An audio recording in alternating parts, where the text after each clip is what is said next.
Oi, bom dia. Hoje é quinta-feira de 18 de junho e antes de mergulhar nos temas de hoje, três manchetes rápidas que estão circulando no site da Bloomberg Linha. O G7 quer limitar a participação da China a 60% do fornecimento global de terras raras. Então, é uma daquelas decisões que soa técnica, mas é na prática um dos movimentos mais estratégicos da geopolítica atual. Terras raras são as que fazem baterias, chips e motores elétricos funcionarem. Limitar a China nesse mercado é uma das apostas mais ambiciosas do bloco ocidental em anos. Acordo nuclear de Trump com o Irã pode impor menos restrições que o Pacto de Obama, e criadores de Stranger Things vão fazer o primeiro filme para Paramount em 2028. Espero que eles não estraguem como o final de Stranger Things. Agora sobre o episódio de hoje, dois temas que à primeira vista têm pouco em comum, mas os dois são sobre o mesmo fenômeno. O que acontece quando a economia aperta e as pessoas e empresas precisam se adaptar. No primeiro segmento, olha só que curioso, a marmita voltou. A inflação de alimentos no Brasil está empurrando até trabalhadores de renda mais alta para a copa do escritório, com um pote na mão, e os restaurantes já estão sentindo. Os preços de refeição fora de casa subiram 6,2% em 12 meses. 8 em cada 10 restaurantes no Brasil fecham antes de completar 2 anos. Sabia disso? E 61% da classe A diz que está levando comida da casa com mais frequência. 61% da classe A, sendo adeptos à cultura da marmita. Curioso, vamos entender essa matéria. E já no segundo bloco, as empresas brasileiras estão de olho, sabe aonde? Na Venezuela. Uma delegação de cerca de 30 empresas, incluindo JBS, montadoras e fabricantes de aço, esteve em Caracas essa semana, se reunindo com autoridades venezuelanas. O comércio bilateral, que já foi de 5,1 bilhões de dólares em 2008, caiu para 837 milhões de dólares no ano passado. Uma baita diferença. E agora todo mundo quer recuperar o tempo perdido. Então, marmita e Venezuela. Vamos começar pelo micro-ondas dessa vez. Antes, uma pergunta rápida. Você é do time que gasta o VR nos restaurantes ou você leva marmita para o seu trabalho? Deixa aqui nos comentários, eu quero saber como que é a refeição aí de vocês. Eu confesso que eu nunca fui do time marmita só porque eu não tenho disciplina para cozinhar em casa e levar. Se eu tivesse, com certeza eu faria isso. Enfim, vamos pro episódio. Olha, existe um indicador econômico que o IBGE não mede, mas que qualquer gerente de RH de empresa grande consegue enxergar com facilidade, que é o tamanho da fila no micro-ondas da Copa no horário de almoço. Quando a fila cresce, a inflação está fazendo o seu trabalho.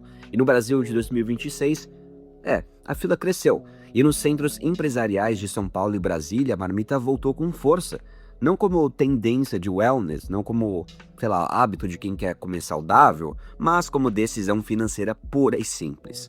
João Borges, assessor de investimentos da XP em São Paulo, disse assim, abre aspas, trago minha própria comida na maior parte da semana para economizar. É realmente uma decisão financeira, onde eu trabalho e tudo é muito caro, fecha aspas. Então, gente, quando um assessor de investimentos de São Paulo começa a levar marmita por necessidade, é sinal de que a inflação chegou num patamar que já atravessa classes sociais. E os números confirmam o que a fila da Copa da empresa já mostrava. Nos 12 meses até maio, os preços de alimentação fora de domicílio avançaram 6,2%, o que é bem acima da inflação oficial, acumulada de 4,72% no período, segundo o IBGE. Só em maio, os alimentos ficaram 1,33% mais caros, mais que o dobro da inflação geral do mês, que foi de 0,58%. O custo de comer fora está subindo mais rápido do que o custo de quase tudo mais. Uma pesquisa da consultoria Galunion mapeou o fenômeno com um dado que surpreende. Nos últimos 12 meses até abril, 61% dos entrevistados da classe A disseram que estão levando refeições preparadas em casa com maior frequência. 61%, da classe A.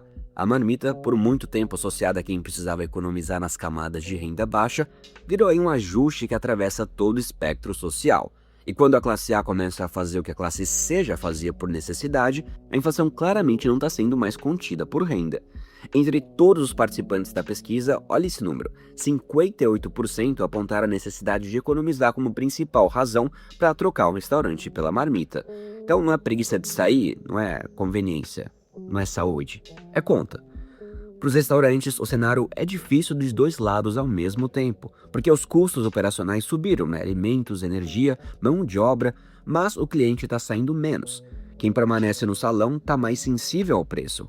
E no meio disso tudo, aplicativos de entrega como o iFood 99 bombardeiam o consumidor com descontos, cashback e frete grátis, que muitas vezes tornam mais barato pedir a comida pelo celular do que sentar num restaurante a 2 quarteirões do escritório.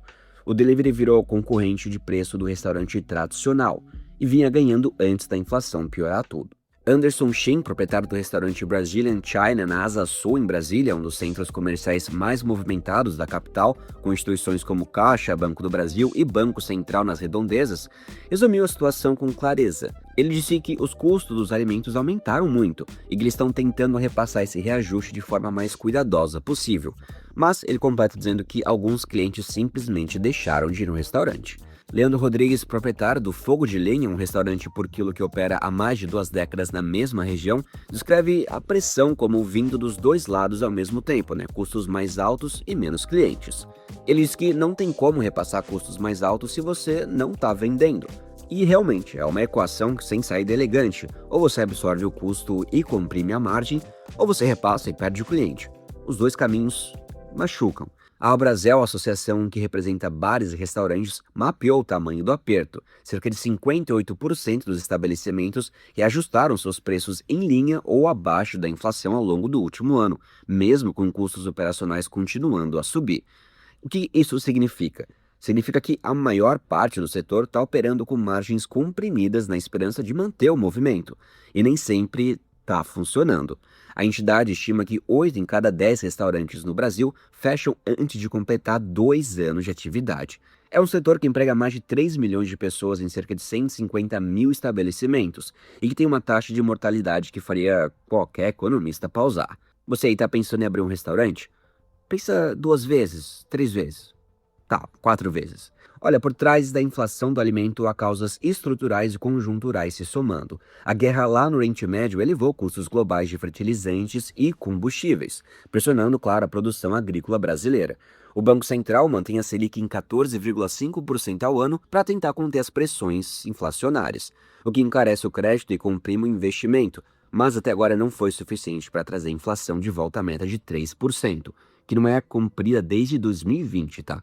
E o horizonte próximo não é de alívio.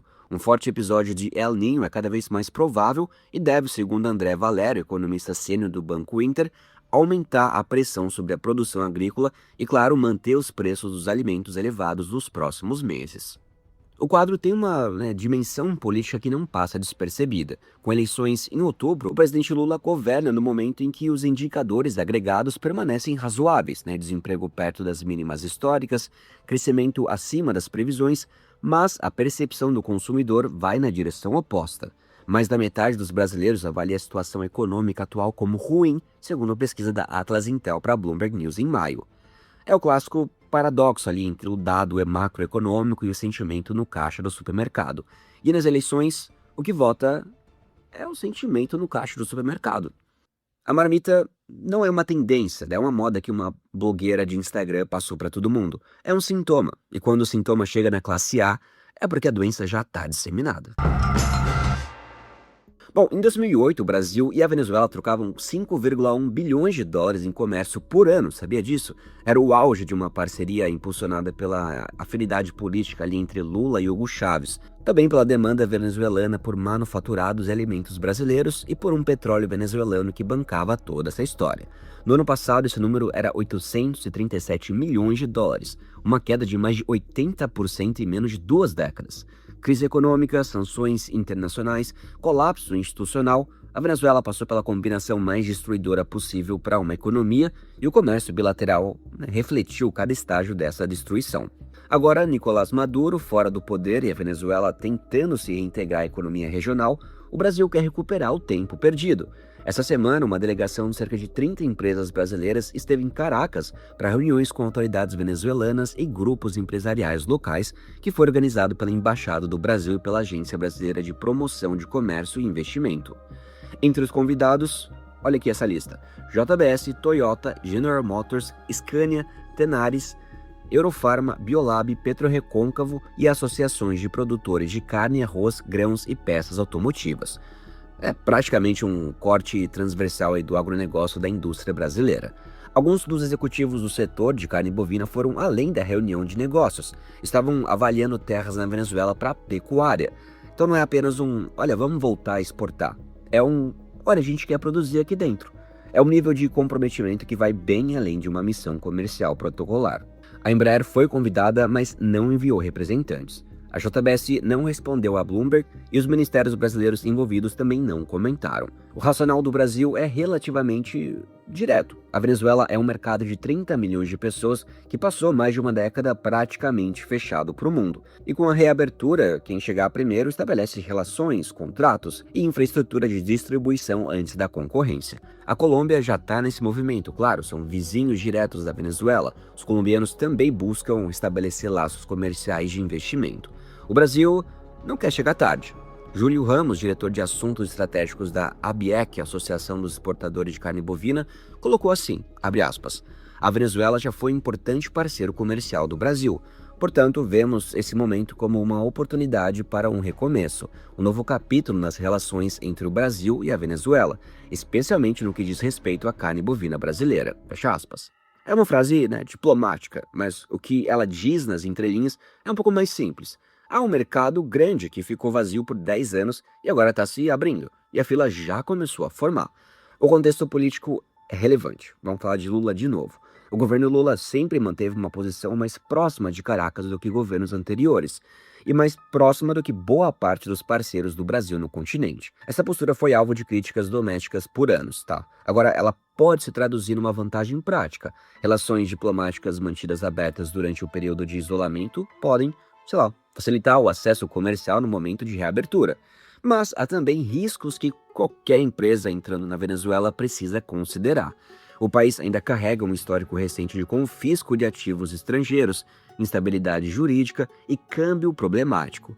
A recuperação econômica está em curso, mas é cedo para saber se ela é estrutural ou conjuntural. Investimentos em infraestrutura, pecuária ou manufatura têm um horizonte de retorno longo demais para apostar numa estabilidade que ainda não se provou duradoura.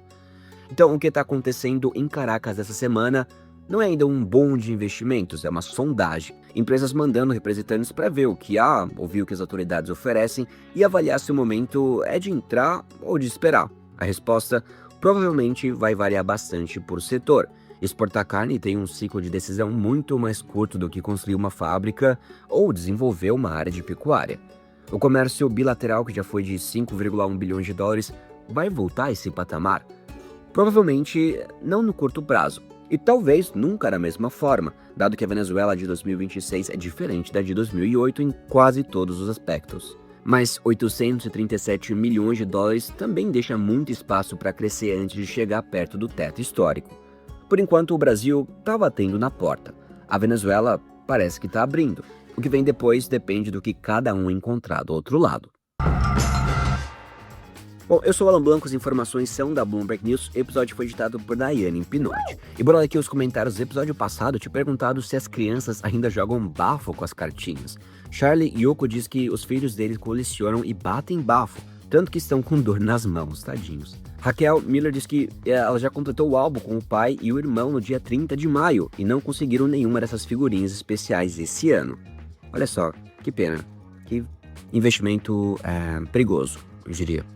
Tomzinho, olha só que curioso, ele diz que adora comprar as figurinhas, mas não coleciona, ele deixa nas caixinhas de correio dos apartamentos onde sabe que tem criança. Ele se auto-intitula Papai Noel da Copa. Meu Deus. Bernardo Alvarenga diz, o bafo não só existe como a geração atual desenvolveu um método novo que é impossível para milênios. Por que é impossível para milênios? Tô curioso agora. David diz que o bafo ainda existe e o filho dele de 10 anos ainda tá nessa febre. Bom, vocês disseram aqui que o bafo ainda existe e eu acredito em vocês. Não é culpa minha que eu não falo com uma criança há anos. Bom, gente, obrigado pelos comentários. Eu espero o comentário desse episódio aqui, que eu perguntei no início, já esqueci qual que era a pergunta. Mas eu espero que vocês lembrem e deixem aqui embaixo, por favor. Até amanhã. Tchau, tchau.